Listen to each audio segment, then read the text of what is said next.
Prezidente Repu oferece sertifikadu de louvor para GMN no individu sira organiza no kontribui para vizita Papa Francisco a Timor-Leste.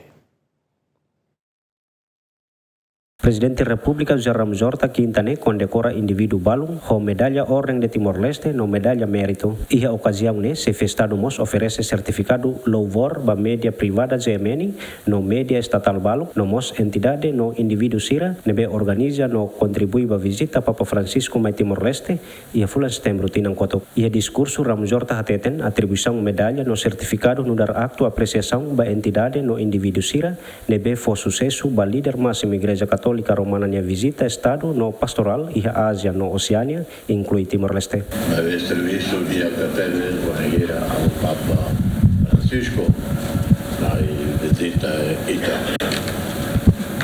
Evento naval por Teves e a história italiana. Nessa o Papa João Paulo II mai que é tempo selo o Papa Francisco mai preparação toda teve o tempo pela tete badak e ao Almira agradece a liderança Bolsonaro nia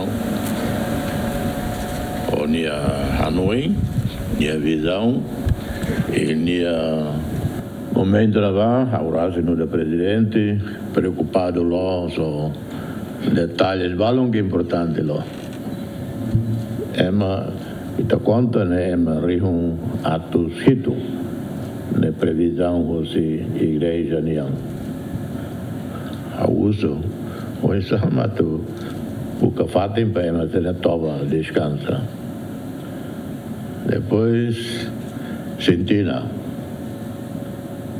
vemos balavar sira e na sira que tua sira emo também los cerimônia ora sira coras rua loron tomac loron rua loron tolu tambalo mais forro stampide de lá ia problema segurança em rumah aquilo ralai botot ralai atau tidak resimate hotel hotel noi hotel fatel Uato todo lá um dia. Ho condecoração solene só para registro deita pode ser minha contribuição. Relembra katak Papa Francisco visita Timor-Leste e a lorong sia to lorong sanulu fulan setembro tinang koto. Ia tinang ne Timor-Leste se celebra aniversário dahulu. Papa Francisco nia visita mai nação idane lihusi misa Eucaristia nebe se realiza tastolu e a lorong sanulu fulan ne. Romalo Neves, GMN.